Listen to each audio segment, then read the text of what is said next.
Take a walk on the wild side in the Palm Beaches.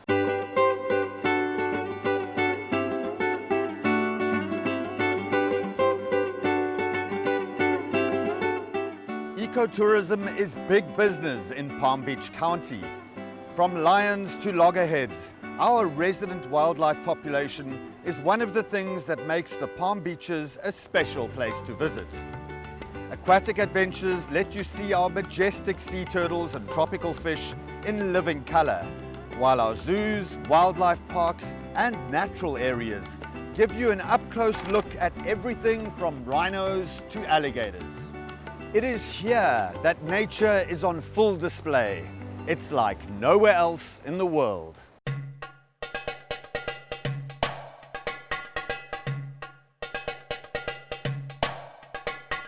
As one of the largest counties east of the Mississippi, we have lots of room to explore the wild animal encounters that are seemingly endless in the Palm Beaches. Ever wished you could swim with dolphins or get up close to a manatee? In the Palm Beaches, you can. From the Florida Everglades and the Loxahatchee River to the Intracoastal Waterway and the Atlantic Ocean, take a walk on the wild side and discover the great outdoors in a tropical paradise. Join me, James Currie, as we discover the wild Palm Beaches. On this episode of Wild Palm Beaches, we'll visit one of Palm Beach County's main animal attractions, the Palm Beach Zoo. Panthers, otters, and a very unusual alligator named Marty are just a few of the interesting residents of this wild hotspot. We'll also explore the art of nature with a local artist that calls the Palm Beaches home. Then it's time to get wild with Jada and Benji as they gear up for a day of paddleboarding the wild Intracoastal Waterway. We'll also explore the art of nature with a local artist that calls the Palm Beaches home. All this and more right here on the Wild Palm Beaches. With over 23 acres of land, almost 200 different species of animals, and one of the top 5 most visited locations in the Palm Beaches, this is the Palm Beach Zoo.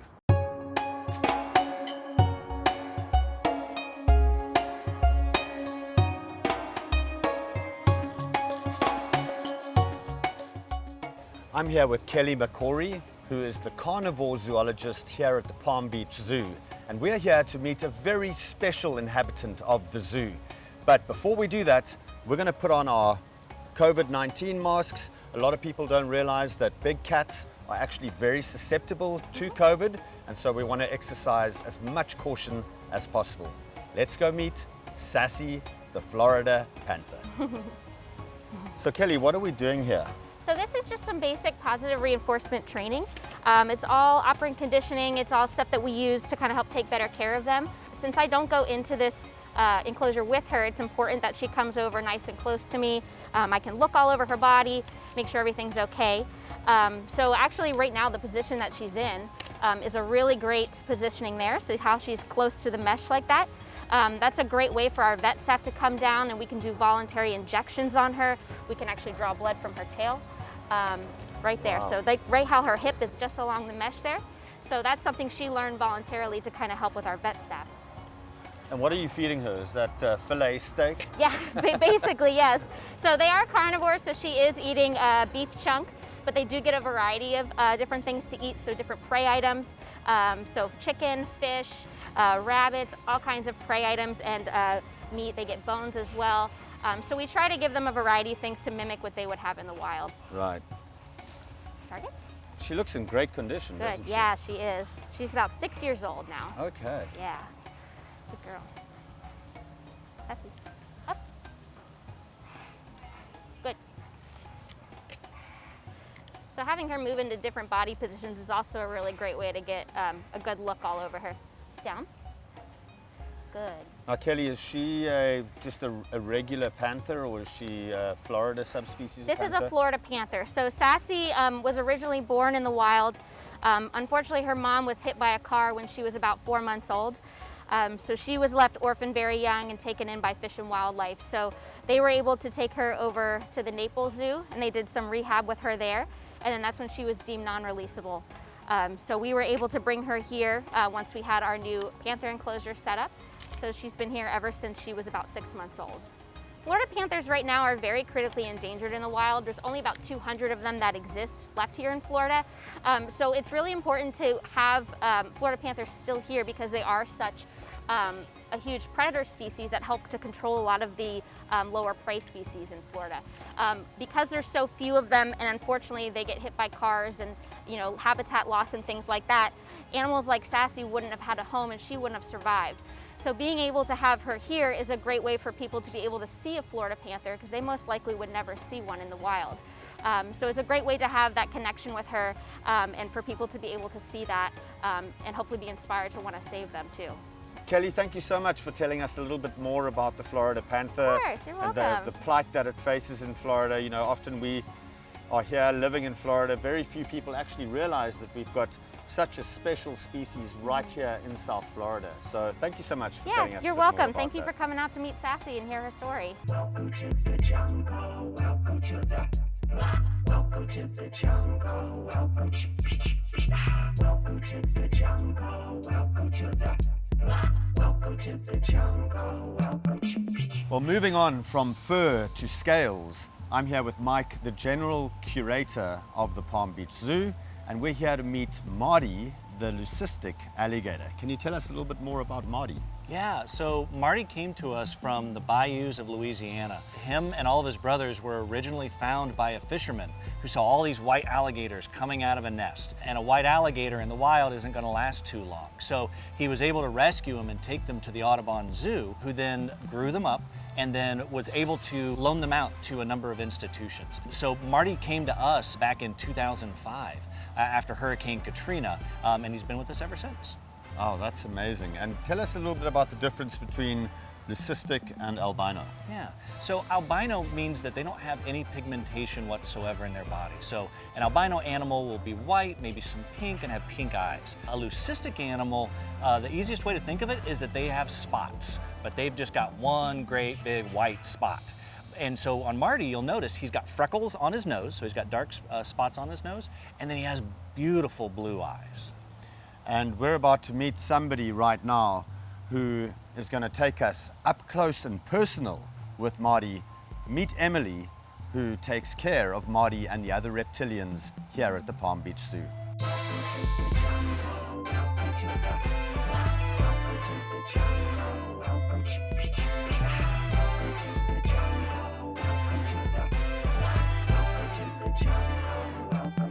Stacy, Emily, and Mike are with the leucistic alligator Marty in his den. Moving it. Good boy. Watch out, yeah. You gotta stop moving. Good. Very nice. Nice. Marty is a very fun animal to work with. He really loves doing behaviors and training. He did some A to B training with Stacy. This is our main station A, where Marty will come in. He'll get the first leg of the training for targeting, and then he'll swoop over to the other station, which is B station, to Stacy, and then he gets a treat. We also reinforce him with a good boy, so he gets reinforced two different ways. Sometimes we don't reinforce with food, we'll reinforce with just a verbal cue. What a good boy. The A to B behaviors is great because we can have the vet stand outside and look at him swimming and check all of his skin. And when we do other behaviors, such as the open behavior, we can check his mouth and all the tissues that are in there. We also do a lot of enrichment with Marty, and he does have a lot of play behaviors that he elicits. They're very intelligent animals. If he eats the camera, we won't hold you liable. Welcome to the jungle, welcome to the welcome to the jungle, welcome to. The Wild Palm Beaches is brought to you by Discover the Palm Beaches.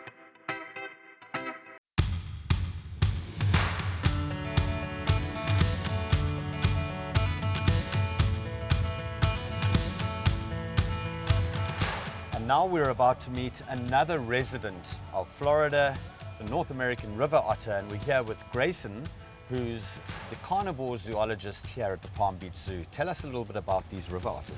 We have Luna and Ollie here. They are our breeding pair of North American river otters. This year they will be turning 5 years old. Up. Good. So obviously they're extremely observant. They're very aware that you guys are hanging out in here.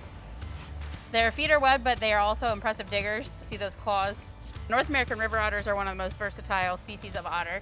You can find them all the way up into Alaska, but you see them all the way down here. You can see them in the Keys. So they have an undercoat and an upper coat that allows their body to really regulate their temperature. So it cools them off, but also keeps them really warm and insulated. So even though they're super cute, they're definitely not a cuddly animal. Their teeth are about as sharp as a domestic cat's, and their jaw strength's comparable to a decent-sized dog, like a German Shepherd. They are an impressive little carnivore. So, you know, if you see them, give them their space, because they are very smart, they're very curious. A lot of people around here will see them on their docks. Yep, I have one of my dogs. Yeah. And so in the wild, Grayson, they'll be feeding on predominantly bigger fish than that if possible? If possible. They are very industrious. It's what they can catch. So they will also eat a lot of shellfish, crabs, but honestly, anything that they can catch. They are opportunistic when it comes to feeding, but the most bang for your buck is always going to be fish. And they seem as though they're pretty intelligent, right? They are. Yes, they are extremely intelligent. Station. Good. And Grayson, tell us a little bit about how they are adapted to living an aquatic lifestyle or a semi-aquatic lifestyle. If you look at their tails, I can see they've got that dorso-ventrally flattened tail. Yes. They've also got all 4 of their feet are webbed, and then they can also close their nostrils and their ears when they're swimming underwater, and they can hold their breath for a lot longer than we can. The enrichment and the habitat in the zoo, they're so amazing for all the animals, aren't they? Absolutely. We spend a good portion of our day making sure that our animals have a lot of enrichment, as well as the guests are just as much enrichment for our younger otters. Peach and Yoshi here, they enjoy playing with people that come to visit them just as much as the enrichment that we give them. Well, that's great.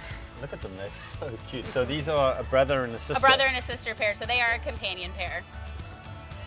Wow, and it's great to get this perspective where you're looking underwater because you can see their whole life history, right? Yes. So from the other enclosure, you're looking at them from above, you're getting the terrestrial feeling, and now we've got the underwater feeling with them, which is great. Well, and you can see how well adapted they are for being in the water. They move very quickly. These otters at the Palm Beach Zoo are just another part of the wild Palm Beaches.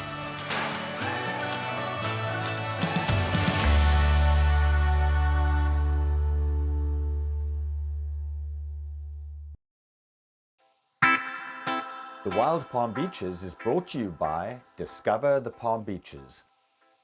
Hey, I'm Benji, I'm Jada. and it's time to get wild in the Palm Beaches.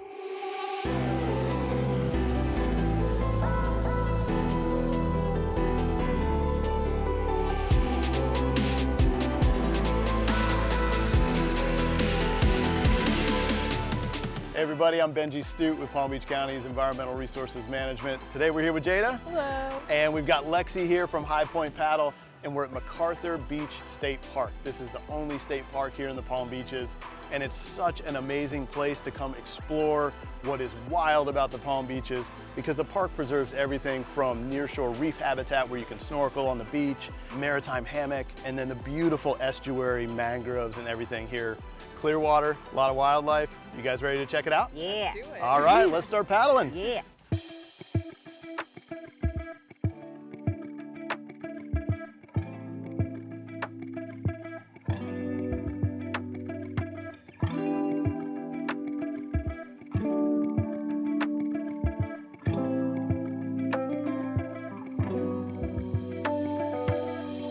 So what we've done is we paddled out from High Point's launch and we made it over to Munyon Island. Munyon Island is really special for us because it is the first major restoration project that we did here in Lake Worth Lagoon. So this island has so much history, right? It really does. Yep. And so Munyon Island was named for the guy who 100 years ago had like a hotel here, right? Yep. His name was James Munyon, and he built Hotel Hygeia, named after the Greek goddess of health. and it was 5 stories, and the wealthy Northerners would come down to Munyon Island and Lake Worth Lagoon to bask in the fountain of youth and drink Dr. Munyon's pawpaw elixir. Right. And that was made of fermented papaya juice that was on the island. And there's, I mean, just a ton of history, even couples before that. But the hotel actually burnt down in 1917. And so then, you know, fast forward to the 90s, and that's when Palm Beach County partnered with MacArthur Beach State Park, and our biologist designed a restoration project here. And shortly after we were done is when you started running tours, right? And so we did this massive restoration where we removed a lot of the fill, the spoil that was placed on the island and the exotic vegetation, and we restored maritime hammock, mangrove habitat, and seagrass habitat. And so, like, how big were the mangroves when you started running tours? They literally were this big. Like, I mean, amazing. And I can't wait to show you how much it's grown and how beneficial it is for the estuary. It's pretty awesome. What does this mean to you? Because, I mean, you've been running tours here for 20 years and you've got to see this restoration really come to life and take shape. You know, it's so amazing because, you know, we're both Florida natives and we're proud of that. Anyone from Florida is very proud of that. You know, growing up, we came to field trips here and we're netting and learning about the environment, and now we get to use that on a day-to-day basis to educate people and help them in preservation efforts. So it's just been such an awesome ride, and I'm still happy to continue to be a part of that. That's awesome. And so Jada, and that's what this is all about, right? Is like, get out, explore your backyard, because you know, what we have here is so incredible. We've got a little hermit crab that's crawling around on the sand right underneath our boards here. We told you it was windy. That's the beautiful part about paddling Munyon, is as soon as you get around that corner, you guys are gonna see these beautiful mangrove channels. It's nice, protected, clear, even on a breezy day. So why don't we go explore and see what we can find here on Munyon Island? What's up, you? Munyon Island.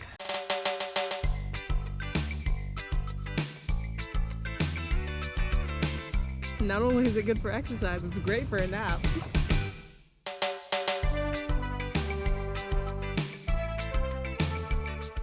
All right, so Lexi, we made it back.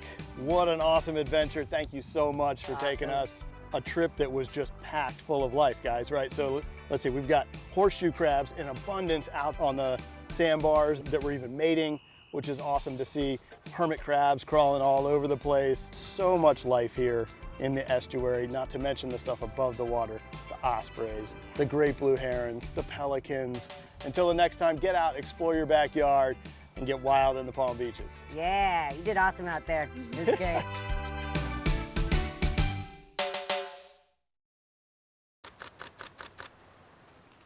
I'm Richard Crossley, and this is The Art of Nature.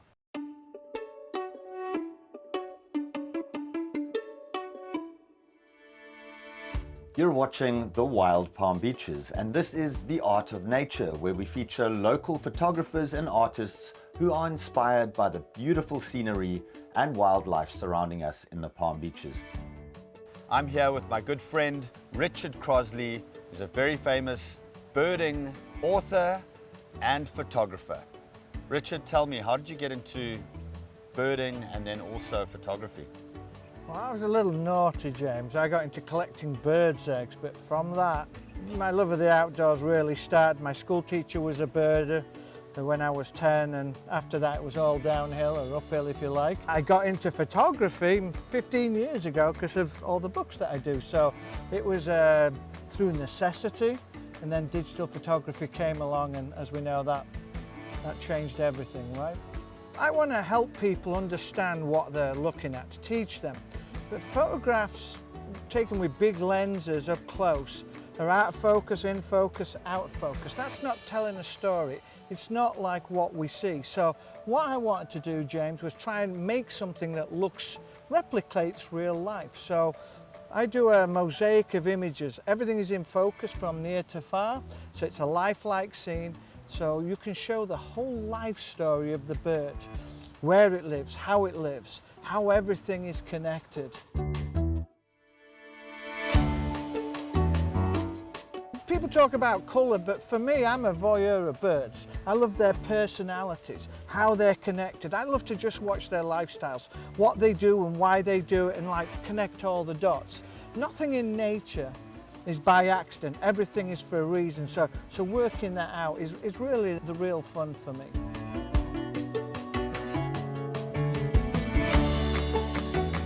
This area's got it all. So it's got a whole mosaic of habitats, from the ocean to freshwater to trees, forests, grasslands. So you have this mosaic of habitats, and every season is different. So, you know, in winter you get the birds coming south from the north, in summer you get them coming up to breed here, and fall migration, spring migrations. Every season is really different, and then with this massive mosaic of habitats, it's just fantastic, you know. The chance to find new places, new birds, new everything here is still fantastic. So it's just an incredible area, so diverse.